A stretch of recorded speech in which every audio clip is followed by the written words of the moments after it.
Hi, it's Pastor Lonnie here again. And today I want to talk to you about the importance of obeying the recommendations that are being given to us.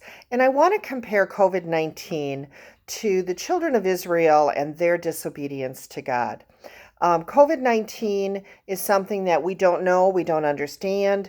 The government doesn't, the medical profession doesn't, and we're all exploring this together.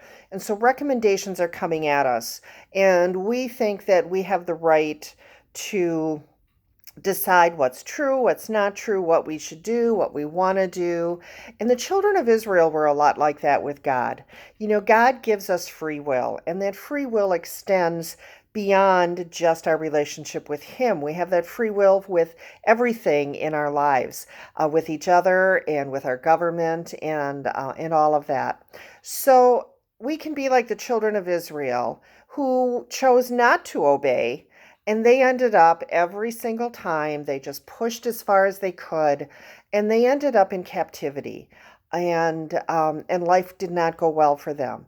If we choose not to follow orders and if we choose not to obey, we're going to end up in captivity. California is already starting the lockdowns.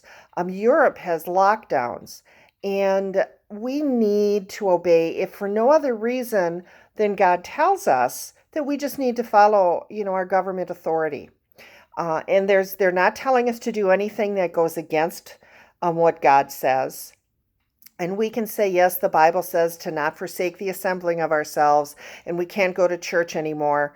But we are in an era of social media, and we are able to compensate for some of those things. This is a temporary thing. It's just like if you were sick and you had to stay home because of that illness, we're staying home because we don't know who is ill. So I want you to think about your attitude. It's a tough time. It's not the easiest to change our lifestyles, but it's something that we need to do right now. And remember that this is temporary.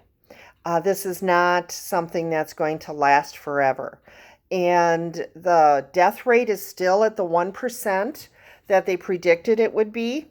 And so we don't need all that panic and everything. In fact, tomorrow's video is going to be about anxiety, and hopefully we'll talk about that a little bit and be able to relieve some of the stress that some of you are feeling. So my message for today is don't be stiff-necked. Follow the instructions. Don't be hoarders. Just live your life as if you believe that God is in control and He's going to take care of you through this time. I know it's not easy, tests never are, but together we can encourage each other and we can pull through this. If nothing else, the odds are in our favor that even if somebody gets sick, the odds of anything tragic happening are pretty slim. So God bless you, and I look forward to your watching tomorrow. Thanks.